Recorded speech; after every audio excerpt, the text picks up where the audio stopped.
Hello everyone, I'm just going to share a few thoughts with you today, and I'm drawn to the verse in Jeremiah 29 verse 11, which says, "For I know the plans I have for you, declares the Lord, plans to prosper you, not to harm you, but to give you a hope and a future." Because I really believe that God has got plans for us. I believe God has got a plan for each and every one of us, and He wants to do things in us for us to be able to reach our full potential and purpose. So I've got a thing that I'm going to use to illustrate that. So I just want to illustrate my point about the fact that God has got plans for us. So this is Photoshop, and I use this to draw and create my images on when I do illustrations. And one of the ways in which you create your images on Photoshop is you use layers. So you select a new layer and you build up the layers until you get a complete image. So this is what I mean. So if I click on this, so I don't know if you can see that very well, but my images usually start with a very rough drawing, okay? My images usually start looking something like this, very rough, very sketchy, and that's the basis for which I'm going to do a painting. And so if we select this one, you see how it's starting to become more refined now that I've selected my new layer.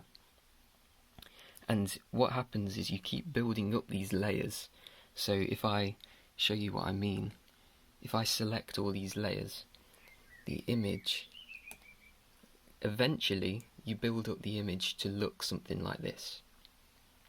And when we're talking about the fact that God has got plans for us, sometimes, a lot of the time actually, all we see is this.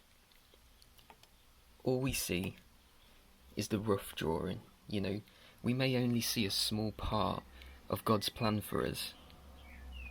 But the thing is, that shouldn't stop us from working towards a calling or a purpose that God has placed on our lives. We may not see the complete picture, but that doesn't matter. We may not see this, but that doesn't mean that God's not working in us. We may not see the full picture, but God is still working inside us.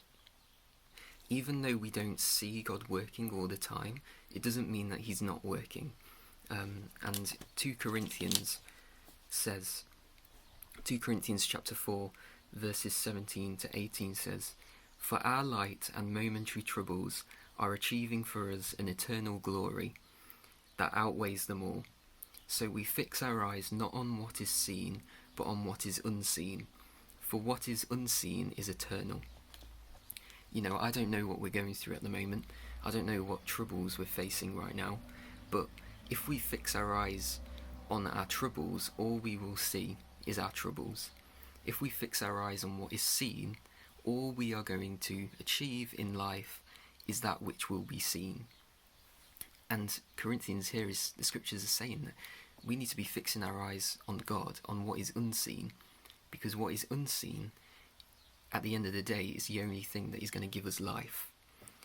What we see cannot provide life for us. So even though we can't see God working in us, even though you may not see God answering your prayers, that doesn't mean that He's stopped working. God never stops working. Even though the world has stopped right now, God hasn't stopped, and He wants to continue working in you.